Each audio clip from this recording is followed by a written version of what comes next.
you to understand what I'm going to offer you and explain to you, I need you to understand the concept of genetics versus epigenetics. Who knows what epigenetics is here? Okay? Some of you, okay? I introduced this concept 3 or 4 years ago. Every time I come, I introduce something new. So, first was actually the omega-3 thing. Second now is the epigenetics. That was a few years back then. Telomeres a few years after that. And now stem cells. But you still have to understand all these things and the role that they play. This is like a pie or a cake that we're building layer by layer. And when we get to the end, we're going to put the cherry on top, okay? All right, epigenetics is, for today's purposes, the interaction of your environment with your genes. And the concept is that your environment can influence which genes are turned on, which genes are turned off. So what is environment? Environment is everything inside the cell. It's not just out here. Inside the cell, inside your body, and inside everything that's around you. That's environment, all the way out to the end of the universe. It all influences us, okay? And some of the things we know about, some of the things we don't. But we know a lot about how it affects our genome, okay? And that's where epigenetics comes in. Would you agree with me, those of you, can most of you see this? Okay. You would agree the top one is blue and maybe a little green and with some white spaces in it? It comes out more blue, and blue, light blue, and green on this. So do you see that?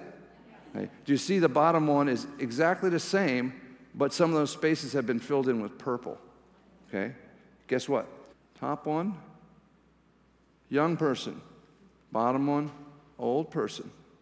Same genes, different expression. It's like walking into a room and flicking on the light switches, changing the lighting, and then later when you get older, we change the lighting differently. I want to turn on the lights.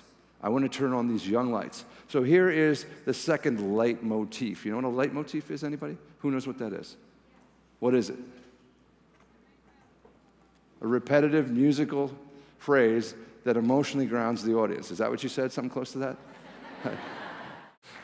I want to pull out the purple. That's the light motif. You're going to hear that again and again. We're going to be pulling out the purple. And what that means is we're going to try to change the genetic expression from old to young. There's a couple ways we're going to do that, and that is pretty much the rest of the talk.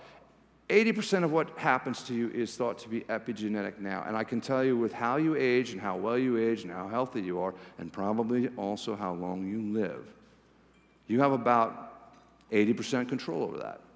So not to beat up too much on the geneticists, but we've really spent too much money and too much time on genetics. It's time to look at metabolism and epigenetics.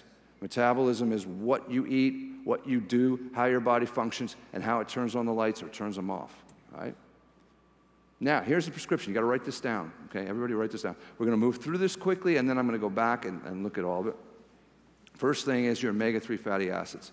You have 2 essential fatty acids in your body that you must get through diet nutritionally. You got to eat them or take them as a pill. Can't get them any other way so far. If you go to Mass General and you have irregular heartbeats, they might put them intravenously into you. Other than that, you got to eat them. The omega-6s are the inflammatory ones. Does this sound familiar to anybody? Anybody heard this before? Okay. The omega-3s are the anti-inflammatory ones. So keep writing that down. Now, I'm saying take 6 grams of fish oil. Okay, disclaimer, I make fish oil. I've been making fish oil since 2000. Okay, I'm a fish oil guy. I know all about fish oil. I know all about the industry. I know all about the stuff you're going to hear. I know all about the marketing hype they're going to tell you about other formats. Okay? You got to choose. It's up to you what you choose. I take fish oil. I take 6 grams of fish oil a day. Now, I know that's perfect for me, and I've tested a couple hundred people, and that turns out to be a really good number for most of you. And what that does is that mitigates the inflammatory effect of the top one, which is the 6s. You want to lower inflammation and raise anti-inflammation. And it's a balance. Okay, it's not good, bad, and evil. It's yin and yang. You guys know what yin and yang is, right? Some of you, okay? There's all of it in the universe in a perfect balance. We want that perfect balance for human health. Because of all the inflammatory measures that we do as doctors and that they do in laboratory studies and my PhD colleagues know about, they have incredible names: high sensitivity CRP, IL-6, tumor necrosis factor alpha, myeloperoxidase. There is none that even comes close in terms of prognosticating your health than this ratio of inflammatory omega-6s to anti-inflammatory 3s.